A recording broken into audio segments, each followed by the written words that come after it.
Christmas is that magical time of year when not only carolers, but also our candid friends come a-calling. And by candid friends, I mean, of course, those people brimming with the jolly holiday spirit of telling us how wrong we are about everything, and how many of our cherished Christmas traditions are pagan and evil. And these candid friends are solely motivated by their passionate commitment to honesty and truth. Let's return the gift of candidness with a little bit of good old-fashioned common sense and a dash of history. Look, just because the pagans associated something with the worship of false gods doesn't mean that the thing in itself is evil or brings honor to false gods. Think about the implications for a second. Is December pagan? Are trees pagan? Oh, look at that Christmas tree with the baby Jesus and Mary and Joseph and the manger, just like in the Bible. So pagan. Are decorations pagan? Is singing pagan? Is burning a log pagan? Is eating food with your family pagan? Is giving presents pagan? Is having fun and wishing others joy pagan? Of course, fun and joy are pagan. That's why so many charming people are trying to ruin Christmas. Plenty of good folks out there have addressed the historical roots of many Christmas traditions, some of which do have elements that were once associated with pagan celebrations. Festivals in late December were connected to the winter solstice. But the winter solstice is part of the natural cycle of seasons. It existed before any pagan festivals. God created the winter solstice. So the winter solstice isn't pagan. The pagans simply recognized a feature of God's creation and built festivals around it. Does that make it off limits to Christians? December 25th has been tied to Saturnalia, a winter solstice festival celebrating the Roman deity Saturn. Did you know Saturday is named after Saturn? I guess Christians should ban Saturdays too. Look, originally the word pagan simply referred to people who lived in rural areas.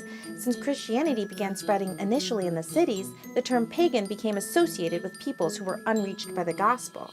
So one of the big problems with the attitude of our candid Christmas critics is assuming that anything pagans did is anti-Christian. But seriously, guys, I'm pretty sure pagan sneezed. So every time I sneeze, is it pagan? Only if I say God bless you. Right, person who told me it's pagan to say God bless you when someone sneezes? Christianity's conquest of cultures wasn't about eradication. It was about redemption. It wasn't a systematic annihilation, but a sanctified integration. Remember how the Apostle Paul, who, speaking to the pagans of the day, declared before the Areopagus, "Men of Athens, I perceive that in every way you are very religious. For as I passed along and observed the objects of your worship, I found also an altar with this inscription, to the unknown God. What therefore you worship as unknown, this I proclaim to you. The God who made the world and everything in it, being Lord of heaven and earth, does not live in temples made by man, nor is he served by human hands, as though he needed anything, since he himself gives to all mankind life and breath and everything. And he made from one man every nation of mankind to live on all the face of the earth, having determined allotted periods and the boundaries of their dwelling place, that they should seek God and perhaps feel their way toward him and find him.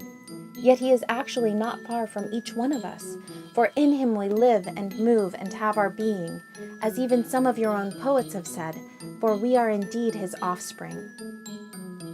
Notice that Paul uses one of the pagan altars to begin his gospel presentation and then quotes two of their pagan poets to show them that they had something right.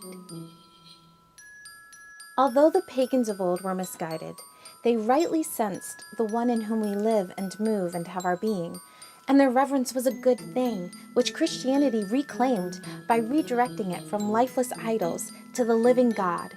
The connections between Christmas traditions and pagan festivals are actually signs of victory, because they remind us that the light which came into the world outshone all mythologies, that a little over 2,000 years ago, the Word became flesh and dwelt among us, and that the world was never the same. That, my friends, is something to celebrate. Merry Christmas to you all. The Lord is come.